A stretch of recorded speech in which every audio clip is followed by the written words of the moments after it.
Warisan arsitektur dari abad kedua menarik perhatian saya. Kala singgah ke ibu kota Rusia ini.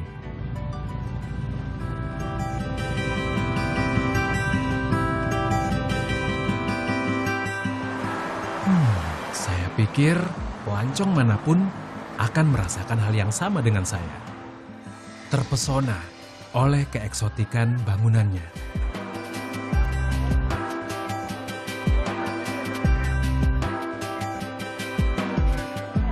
Mungkin ini jadi sebab di tahun 2014 tercatat 333.000 wisatawan asing datang ke sini. Pasca runtuhnya Uni Soviet, Rusia termasuk Moskow terus berbenah. Urusan pariwisata diantaranya. Perkembangan umat muslim di berbagai belahan dunia dibidik pemerintah sebagai salah satu potensi pariwisata. Meski Islam bukan agama terbesar di sini, pemerintah Moskow menyulap kotanya menjadi kota yang ramah bagi warga muslim. Alhamdulillah, termasuk bagi para pelancong.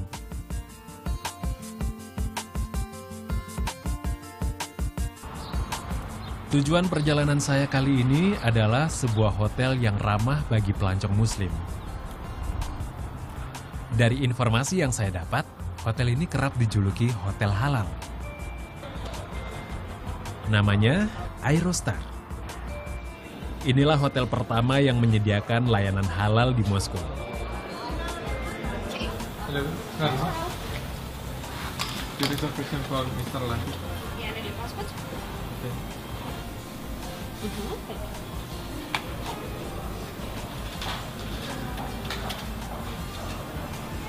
Okay, 8-4, this way is better. Thank you. Have a good day. Pihak hotel mendapat sertifikasi halal dari The Council of Mufti of Russia.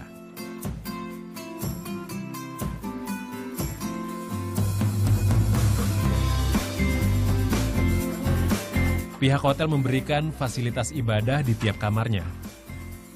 Meski dari 308 kamar yang ada, hanya 20 kamar saja yang khusus disiapkan untuk pengunjung muslim. Namun, jumlah kamar bisa berubah sesuai kebutuhan.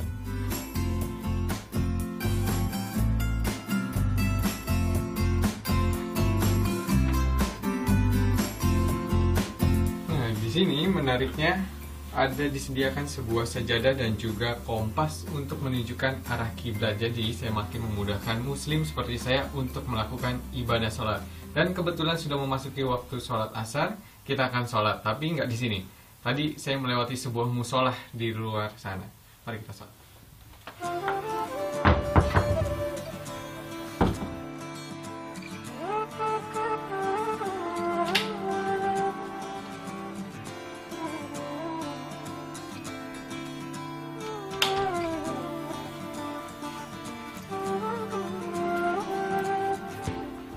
Allah. Alhamdulillah, ribuan kilometer terpisah dari tanah air, saya tetap diberikan kemudahan untuk bersujud kepadanya.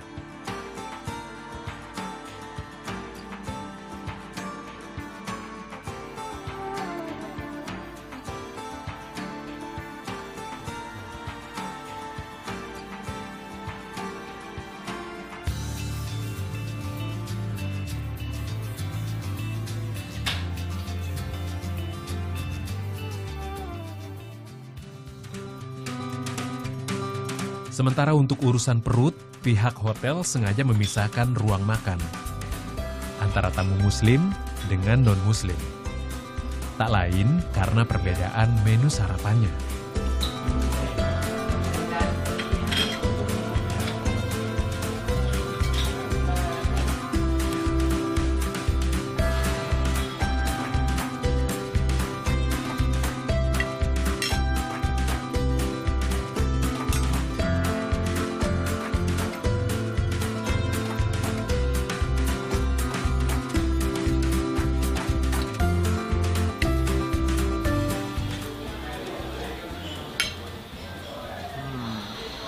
Makanannya sebetulnya tidak ada bedanya dengan yang disajikan di Indonesia. Tapi yang paling penting bagi saya adalah Ini memberikan rasa ketenangan bagi seorang muslim. Karena saya percaya sesuatu hal yang baik masuk ke dalam tubuh, maka akan baik pula bagi tubuh kita sendiri.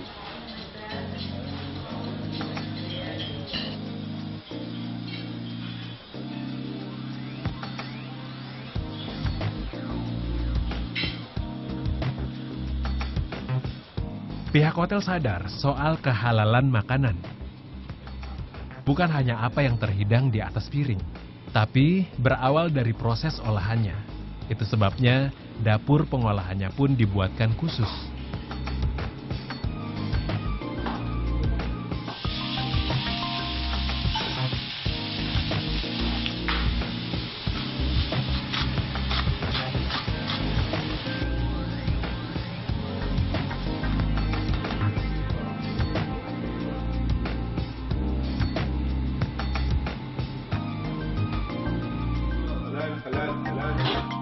Semua peralatan masak punya penanda khusus, agar tak bercampur dengan peralatan lain.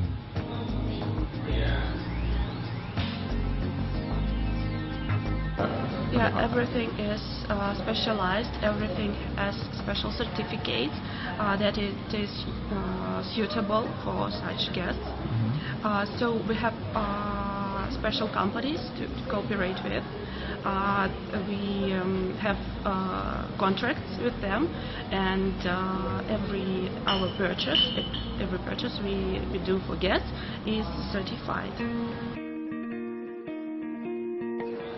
Meningkatnya pertumbuhan wisatawan muslim asal Timur Tengah, Iran, dan Turki yang membuat pihak hotel menyajikan layanan halal sejak 2014. Keputusan tersebut diambil setelah pihak hotel ikut dalam gelaran Moscow Halal Expo.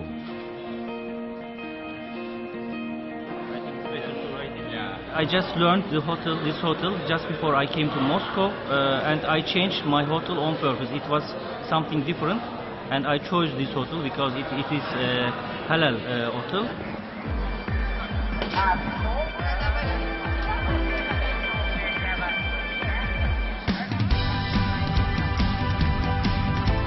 Kedatangan saya di Moskow tak sekadar berwisata, tetapi juga untuk bersilaturahmi dengan keluarga muslim asal Indonesia. Sekarang saya sudah bersama dengan Eka dan juga Nori.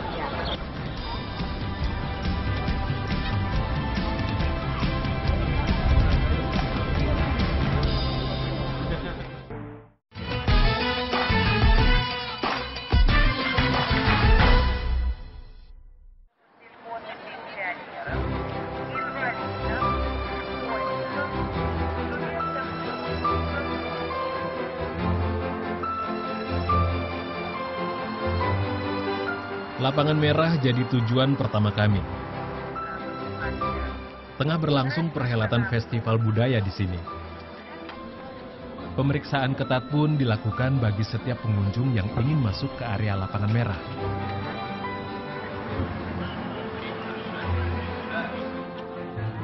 Lapangan Merah atau Red Square ialah ikon tersohor Moskow. Beberapa bangunan bersejarah dan pusat pemerintahan Federasi Rusia terpusat di sini. Nah, ini istana raja-raja zaman dulu, sekarang tapi tempat kantor presiden. Sudah 30 tahun Eka meninggalkan tanah air. Kalau disebut sebagai warga negara Indonesia yang paling lama hidup di sini, mungkin bisa jadi benar adanya. Makanya soal seluk-beluk kota di Eropa Timur ini, ia terbilang katam. Eka pun menjelaskan ringkas jejak sejarah yang tengah kami amati ini.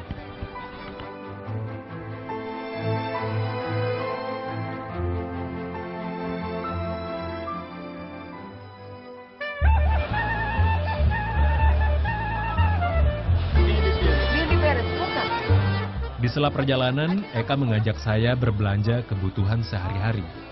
Rutinitas mingguannya. Lihat, itu mam tabak tuh. Nih Mas Firman, ada bumbu nasi goreng juga, nasi goreng. Ini? Jadi dari Atkuda, Vlog. Ini Uzbek negara Islam juga.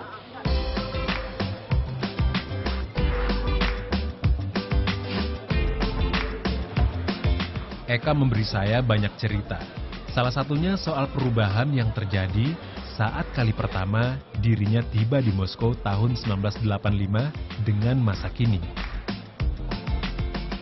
Misalnya yang tengah kami cari, makanan halal. Eka pernah berada di masa-masa sulit, kala mendapatkan produk halal merupakan suatu kemewahan baginya. Namun, alhamdulillah, pengalaman itu tak membuat imannya goyah. Perutnya pun rela berkompromi dengan segelintir jenis makanan saja. Karena yang ia ingat hanyalah perintah Allah untuk selalu mengkonsumsi makanan halal di muka bumi ini. Assalamualaikum.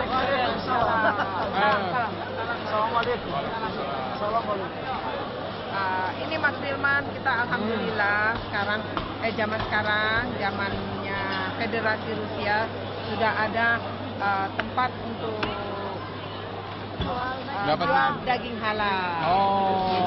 Gitu. Zaman dulu ya saya agak susah kita di sampingan. Ini pasti di sini semuanya udah halal. Insya Allah halal. Ini kebetulan yang jualnya juga. Dapat dari mana, Bu? Ini sudah eta biasa. Здесь Россия Halal dan halal, наши ребята dengan pemotongan secara muslimah.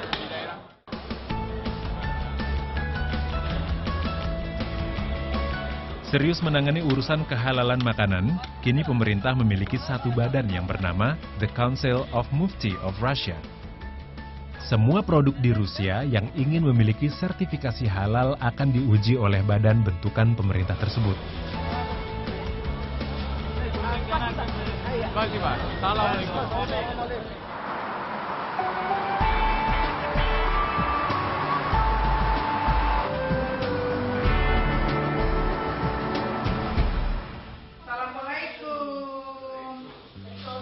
Usai berbelanja, Eka mengajak saya mengunjungi tempat tinggalnya. Eka tinggal di sebuah apartemen kawasan Gruzinski Perelov. Ia tinggal bersama anak keduanya, Nori, dan sang suami. Sedangkan anak pertamanya, Raini, berada di tanah air untuk melanjutkan pendidikan sarjana. Bapak kemana, Bu? Dari tadi Iya, Bapak program, makanya Mas Firman, saya ngajarin anak, masak, ya kerja. Untung anaknya pada ngerti Mas Firman. Solo karir. Solo karir. Iya. Firman maaf ya, masaknya ala kadarnya ya, yang lebih kita belajar. Habis, Makasih loh, Bu. ini juga anak. Urusan memasak, perempuan berdarah Betawi ini memang patut diacungi jempol. Lama di negeri orang tak membuatnya lupa dengan cita rasa kuliner Nusantara.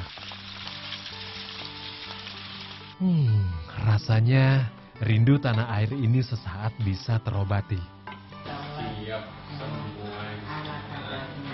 Alhamdulillah. Ayo, Dek.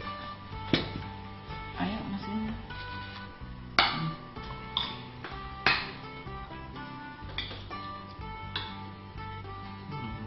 Kepada saya, Eka juga bercerita tentang keputusannya berhijab tahun 2009 yang dibawa melalui perantara penyakit. Hanya berserah diri kepadanya lah yang membuat Eka kuat saat itu. Karena ia selalu yakin Allah tak akan menguji hambanya melebihi kemampuan umatnya. Tapi kalau Allah sudah berkehendak ya, insya Allah ya alhamdulillah, dan kita pun menyadari ya semua itu memang apapun ya memang dokter yang menyembuhkan, tapi memang hanya Allah, kita hanya Kehendak Allah. meminta hanya kepada Allah. Udah deh Mas, bener deh Mas.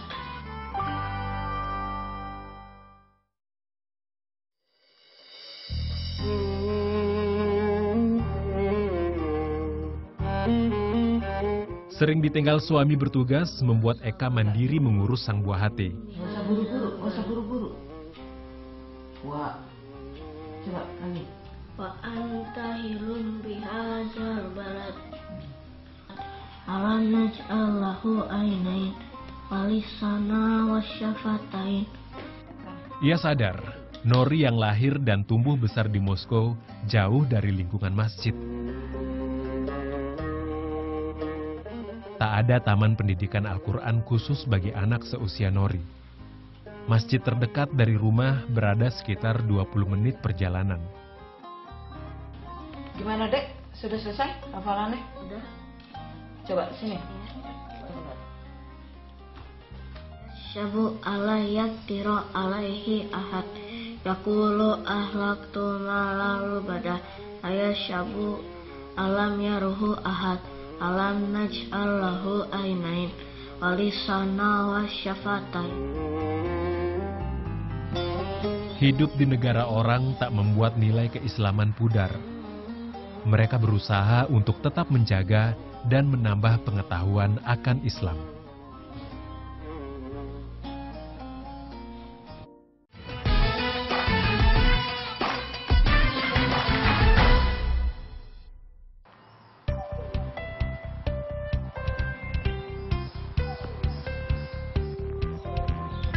Nori tengah duduk di kelas 5 Sekolah Indonesia Moskow atau SIM.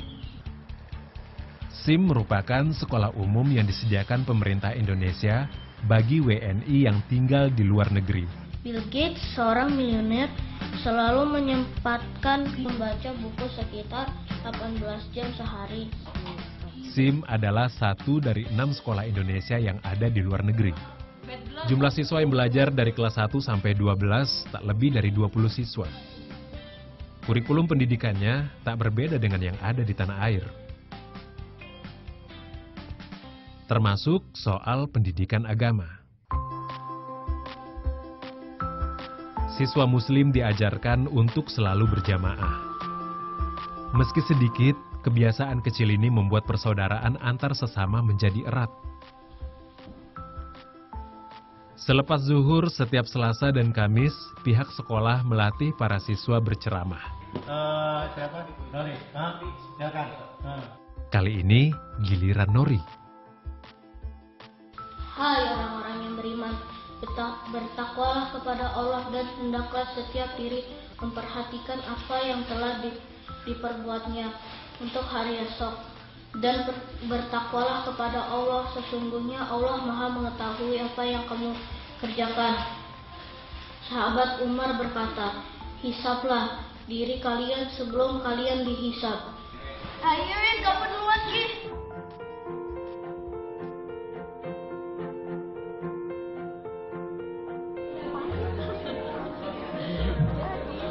Tak hanya pendidikan agama, sekolah juga menanamkan karakter kebangsaan bagi siswa. Jauh dari tanah air bukan berarti rasa nasionalisme berkurang. Karena bagaimanapun, NKRI adalah harga mati. Upacara peringatan Hari Kebangkitan Nasional ke-107. Itu sebabnya saat hari-hari besar di tanah air, para WNI dan staf KBRI kerap menggelar acara peringatan.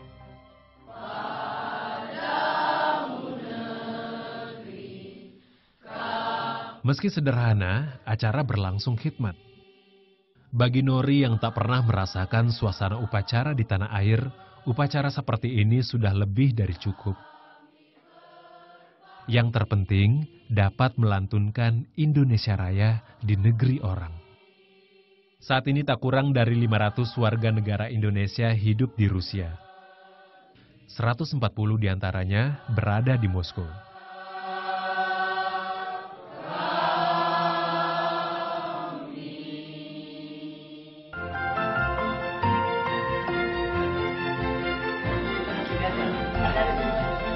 Selepas upacara, menjadi ajang yang dinanti. Tawa canda sesama WNI menjadi sedikit obat rindu dengan sanak keluarga di kampung halaman.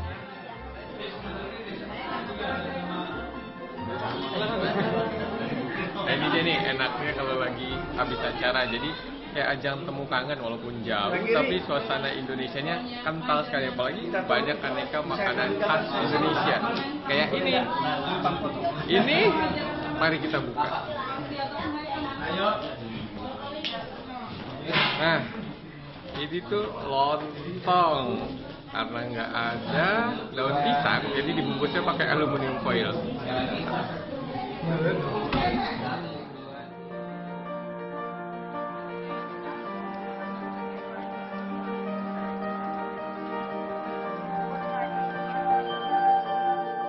Saya bercermin dari seorang Eka, bahwa hanya iman yang kuat yang membuat diri ini tetap terjaga sebagai seorang Muslim.